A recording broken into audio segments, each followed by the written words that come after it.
I was born with cerebral palsy and diagnosed at 18 months. That was back in 1979. Spent the first 4 months of my life in an incubator at Coast in Louisville. Had a 40% chance of making it, and here I am. My mom was, if you've ever seen the movie Forrest Gump, my mom was kind of like Forrest's mom. You know, she wanted me to have the same opportunities that everybody else was going to have, and just because I was born a little different didn't mean that I didn't deserve the same opportunities. So I was mainstreamed into school in the first grade, went all the way from the first grade to the 12th grade, no special ed classes.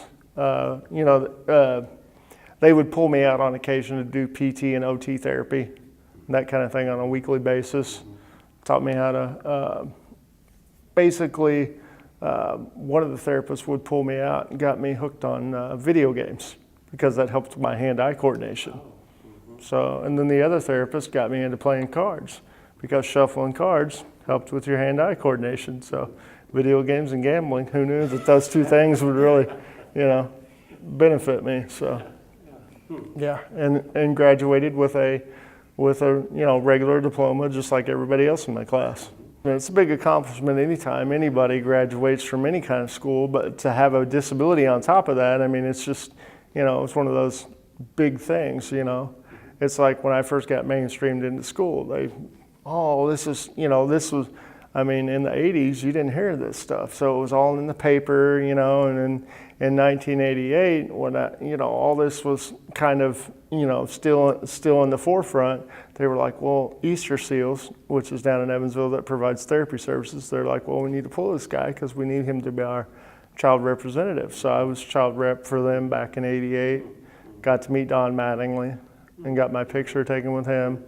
And the telethon back then was 37 hours long. I was on TV for a long time, So, and I still get services from them to this day. I've been living independently since 2006 in Evansville.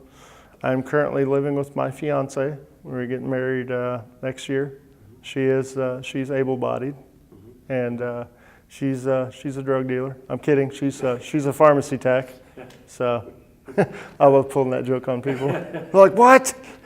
Like, no. She when I first met her, she was a CNA. So that helped out because she kind of already knew the ins and outs of stuff, And we joke around about that a lot.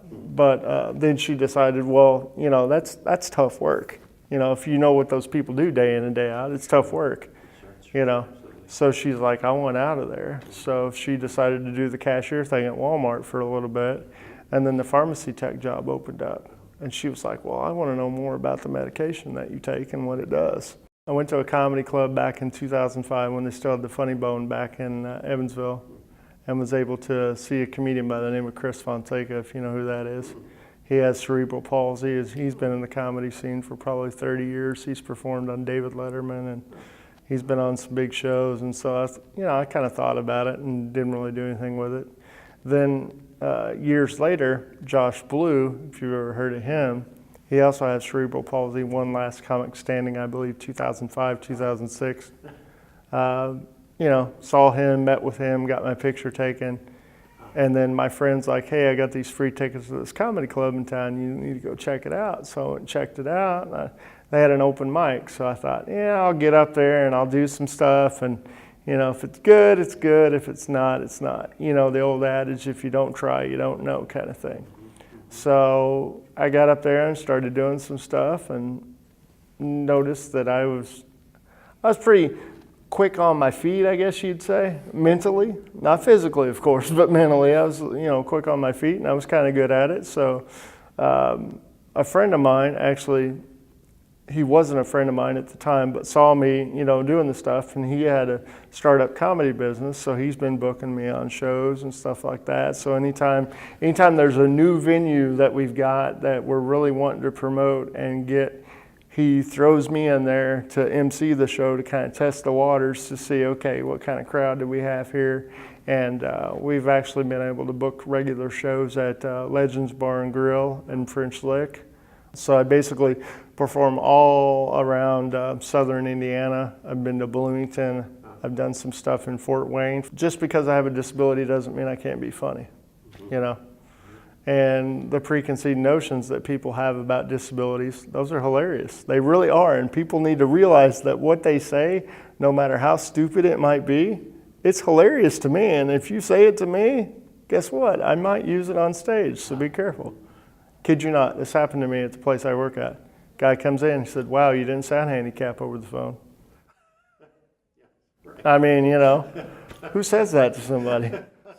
So my response was, wow, you didn't sound short either. Are you trying out for the new Hobbit movie, you know? He's like 5 foot tall. And you know what? He thought it was so funny. He's bought thousands of dollars of equipment from us since then. So I've found out the trick to the trade. If you can make them laugh, they're going to open their wallet and they're going to spend money with you. Because, you know, if you can get them to like you, they'll trust you, which means if they trust you, they'll believe in your product and they'll buy from you.